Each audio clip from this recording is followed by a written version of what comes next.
Good morning. Good morning. Josan. Josan. This sermon is called The Empty Chair. And as you see, I have my empty chair right here. In the United Methodist Church, we have a phrase, a slogan that describes us called open hearts, open minds, and open doors. And it's supposed to be more than just a slogan, right?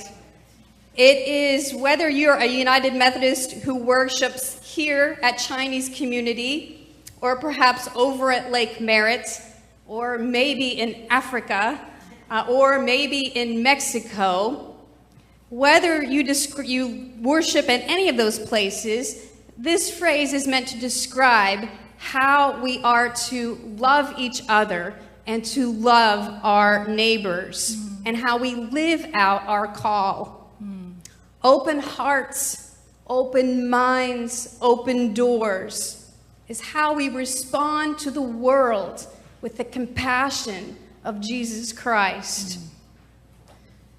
It's true that there are a lot of distractions in this world and a lot of fears that can keep us from having open hearts, open minds, and open doors. When this happens, it can be very clouded in there. So being open means for us to make room inside of ourselves for God's Spirit to work in us. This story that we read starts with a man. His name is Zacchaeus. And who is this man? And why do we still continue to talk about his story, his encounter with Jesus? Does Zacchaeus have any friends? Don't know. Does Zacchaeus have any family?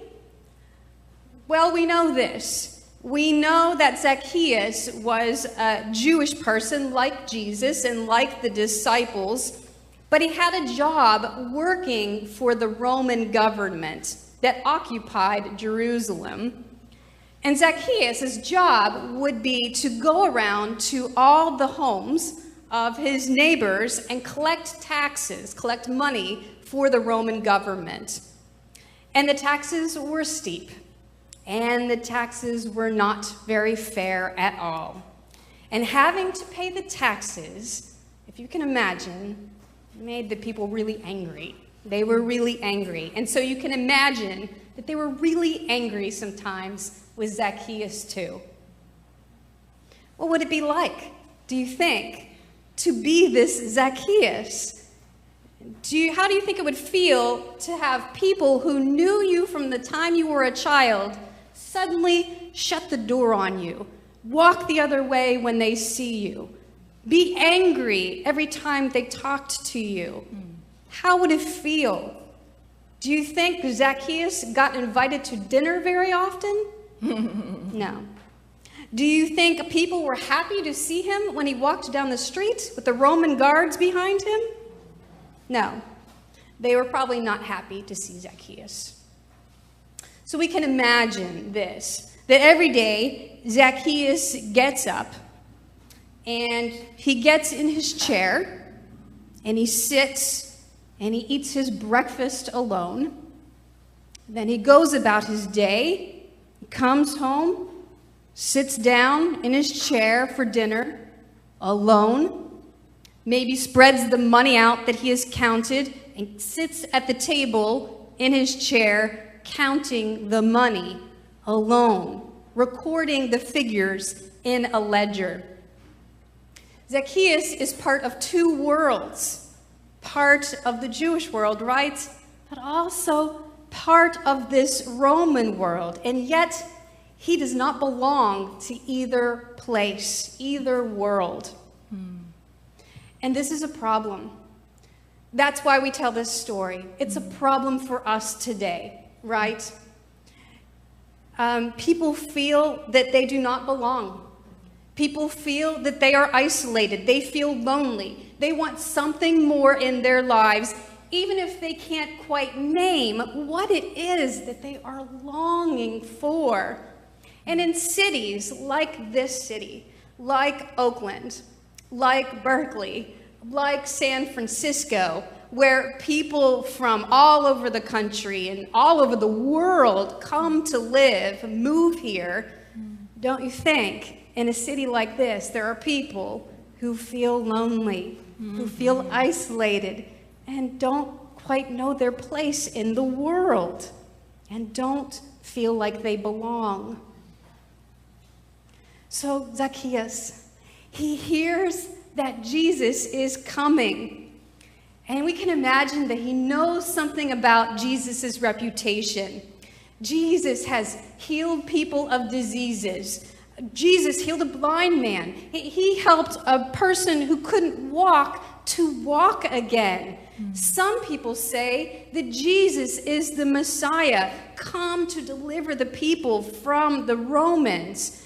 And Zacchaeus maybe wonders, who is this Jesus? Is he a warrior? Is he a revolutionary? Is he a magician? Is he a healer? Is he a priest? Can this Jesus heal? So Zacchaeus decides he's going to see for himself. He takes his chair, takes it outside, plunks it down, climbs up into that tree so he can see a little bit better, and maybe he is longing. But there's something about the possibility of seeing Jesus that moves Zacchaeus to do this. Can this man heal pain? What is he teaching? Does he really keep company with sinners? So as Zacchaeus is standing up in that tree, looking out for Jesus, something amazing happens. Even though there are crowds and crowds of people around, Jesus comes through the crowd. He walks, he looks up into the tree, and he stops. And he sees Zacchaeus, and he says his name, right? He calls him by name, and he invites himself to Zacchaeus' house. And Zacchaeus is not avoided, and he's not met with anger. In this moment, he is recognized, and he is called by name. Isn't that what he was longing for? Just to be known and to be called by name? Isn't that what we all long for? A little bit? To belong to God and to each other. Jesus says this, I'm going to come to your house today. So imagine this. Zacchaeus climbs down the tree, grabs the chair, goes back to the house, right? And then he looks at the chair and he thinks, well, Jesus is coming. Where's Jesus going to sit? I have one chair here in this house. How will I make room in this house for Jesus? So soon, Jesus arrives, right? Just as he promised. And we can imagine this, not just Jesus, but maybe all of the disciples, right? And then maybe even some more people. And suddenly, this house that was so lonely is crowded with people. And Jesus sits in the chair, right? And other people find a space, maybe on the floor somewhere. And they all scoot in. And what happens? A party breaks out. There's bread, there's wine, there's laughing, there's questions and stories told. Now, Zacchaeus, he's not eating alone. He's sharing his food, right? And he's sharing with others. And he's overjoyed. And he says this to Jesus, look, half of my possessions, Lord, I will give to the poor. And if I've defrauded anyone, I will pay back 4 times as much. And Jesus says, today, salvation has come to this house because Zacchaeus, you're a son of Abraham. The Son of Man has come to seek out the lost. In other words, Zacchaeus, you belong. You belong to God's great family. Here's a question. In the church, we talk about being saved, right? Being saved. And Jesus says, salvation has come to this house. But when was Zacchaeus saved? When? Was it when he said a special prayer? I don't read that. Was it when he said a special creed or sentence? No. Is it when he did the right thing? Is it when he joined the church? No. It was when he realized that he belonged, right? It was when Jesus came into his presence, right? And here's what he's saved from. Saved from his loneliness, saved from his greed, saved from his fear, saved from those things. This is a story about Jesus coming into one man's life, sitting at his table like this, and becoming the bread, right? Becoming the wine. Becoming that. Jesus saves us too. Saves us from greed, right? Saves us from being lonely. Saves us from selfishness and isolation. Saves us from a hard heart. Saves us from a narrow vision. So this chair is for us too, right? To pull up to the table. But there are other people not here in this room, who need a place too, right? Who are feeling lonely and lost. So the question is, who can we invite to God's table?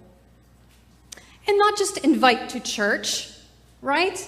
Because Jesus didn't invite Zacchaeus to come to church. Jesus went to Zacchaeus' house. So it's the same for us. When we leave here today, we have a chance to bring some of Jesus to someone else, wherever we go. Bring some of the church to other people. May it be so. Amen. Amen. Amen.